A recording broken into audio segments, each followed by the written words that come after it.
Hey everybody, it's Murgle, and today in this one we're going to be going over the mounts being added with patch 8.1. I'm honestly very excited and plan to start preparation for my character to be ready for when the patch launches. A lot of the content seems fun, kinda new, and very fresh, which hopefully turns out to be true.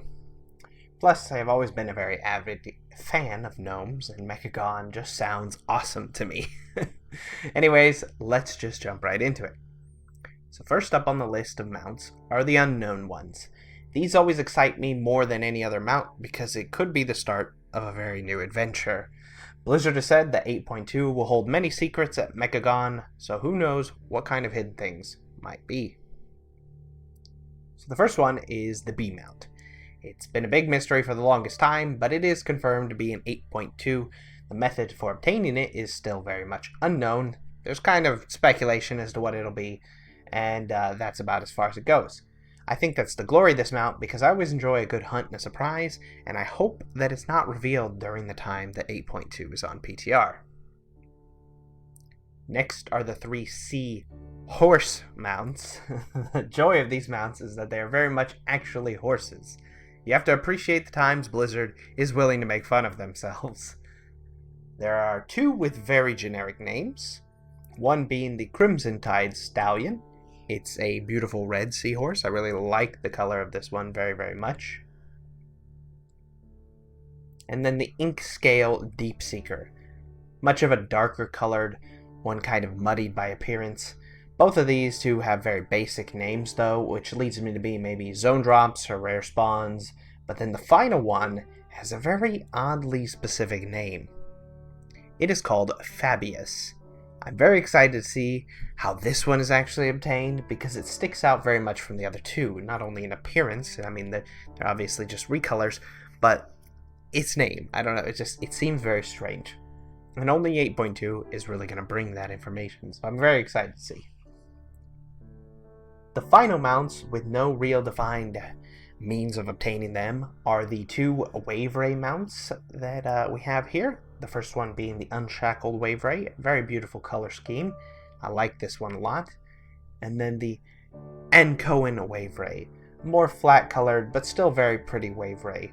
These two mounts are estimated to be faction specific, so it could be a simple quest line inside of Nazjatar. I mean, it's hard to say at this point how it's going to be obtained, but it could be very straightforward and easy.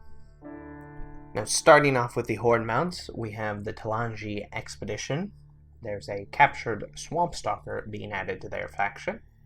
These are just recolors of the Pterodax mounts we've seen in the past, but I really like these. I like really any dinosaur-related mount, to be honest. Now for the Voldenai faction, we're going to have the Voldenai Dunescraper. Again, like I said, I just love these models in general. And the last one being this one, the Spectral Terrorwing. This one, absolutely insane model for the Zandalari Empire. Very, very nice. This model is amazing compared to the other recolors that are being seen here. So I just think it's awesome that they're adding a spectral mount like this. Then moving on to the Alliance, we have some recolored Griffins. First being the Stormsong Coast Watcher for the Storm's Wake faction. Honestly, even if these are just Griffins, these mounts do look very nice in my eyes. I like them a lot, to be honest. The Proudmoore Admiralty has the Proudmoore Sea Scout Griffin. And the last one being the Dusky Waycrest from the Order of Embers faction. Now, having shown all these, I will say that I don't think these are worth 50,000 gold for the Alliance or Horde. These are just reputation-related mounts. It's just not worth it for a couple recolors. 50,000 gold each. That's expensive, and it's not like inflation hasn't been handled to a pretty great degree at this point, honestly. They've done a very, very good job about removing gold from the game, and it's just not coming back in at a rate that I think 50,000 gold is worth it for these kind of mounts. So, I think these would get reduced down to probably 10,000 gold by the time this goes live, maybe 20,000 gold. I just don't see them staying at 50k. It's so steep for a couple recolors. It's not like Warlords of Draenor or Legion, where our Garrison and Order Hall, respectively, were just funneling gold into the game. Now for a few other mounts which cost gold, we have some neat ones, the first one being the Rust Bolt Resistor. This mount costs a hefty 524,288 gold. Not only is the price extremely high, it's also a very strange choice in number, a very specific number actually. So I wonder if this is a hint to a secret being released in 8.2, or something related to anything along those lines. I'm very, very curious what this number means and why they chose such a specific number. Following that is the ZY-Lag ATV. I don't know how you would say that, but this mount, while not just purely bought for gold, is basically a purchase mount. It has two separate parts, which one is made through blacksmithing and engineering. One part is allocated to each skill, so you need both skills to obtain this mount. The items themselves simply have a use mechanic, so once you've bought these items, they are tradable, so you can trade the items or made them yourself. However you choose to obtain them, you just use them and the mount will be created. Pretty cool mount though, I really like this one.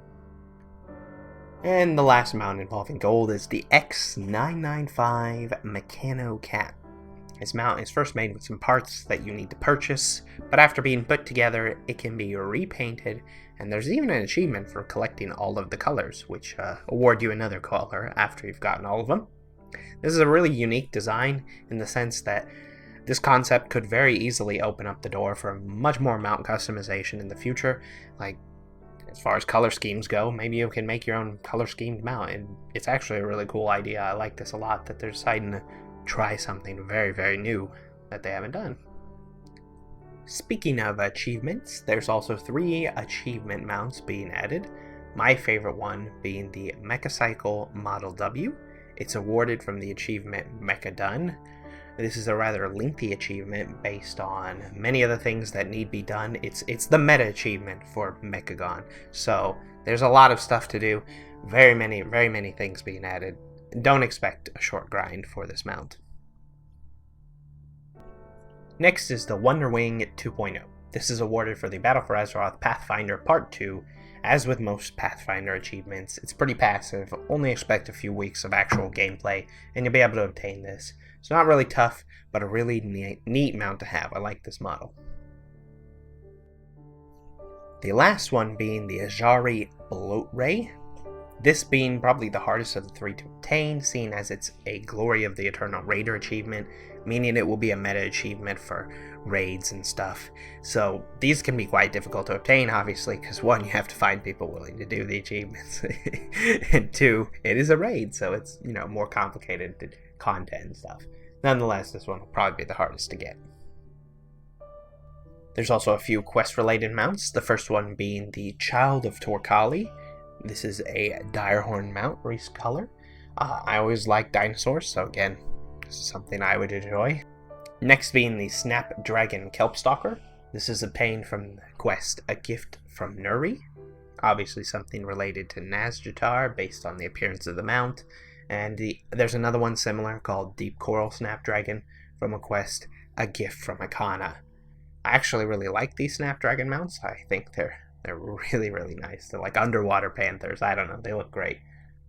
And the last one being the Scrap Forged Mecha Spider. It's from the quest Drive It Away Today. This may be the last quest for completing the Mechagon Zone stuff. Who knows? It's hard to say. The flavor text does imply, though, that you're compiling it together, even if it is poorly done based on the flavor text. But maybe it's something you build throughout the exploration of Mechagon. Who knows? They did mention something along that lines, and that could very much be this.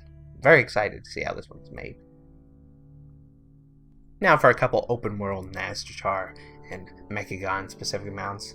In the open world of Nazjatar, apparently there will be a few zone-wide drops. I like zone-wide drops. They're pretty neat because it's just a surprise anywhere. The first one being this very unique model. I'm surprised it's a zone-wide drop, honestly. It's a giant crab called the Snapback Scuttler. This mount is going to walk just like a crab would, which means sideways. Very unique. The other zone drop being another recolor of the Snapdragon variant called the Royal Snapdragon. Again, I like these underwater panthers. They look awesome. And the last one being a Dark Ray mount which will likely be obtained from a rare spawn, seeing as it says dropped by Soundless. It's going to be something along those lines, I guess. But obviously, the name Silent Glider is very fitting to come from a monster called Soundless.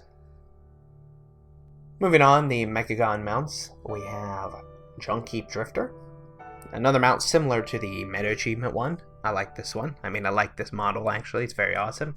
This one appears to be a rare spawn drop from a monster named Rustfeather.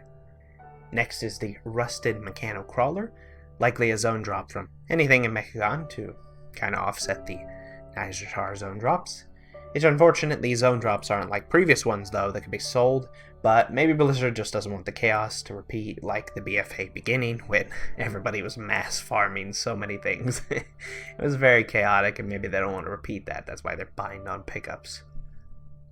Then the last two mounts both appear to be obtained from the Mechagon dungeon. The first one being the Mechagon Peacekeeper, which will be dropped off the HK-8 Aerial Oppression Unit boss, and the other one being obtained from the final boss himself, King Mechagon.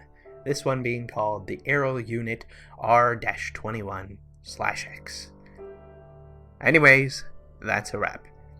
Tons of new mounts coming, as the collector in me has been piqued very much because a lot of these are actually very, very unique models, which is a surprise. There's a lot of new stuff actually coming in terms of mounts here, and I like that a lot. As, like I said, the collector in me has definitely been piqued. So I'm very, very much excited. I will be prepping for 8.2 myself here in the near future. I hope you all enjoyed this, and I will be seeing you again very, very soon. Bye-bye.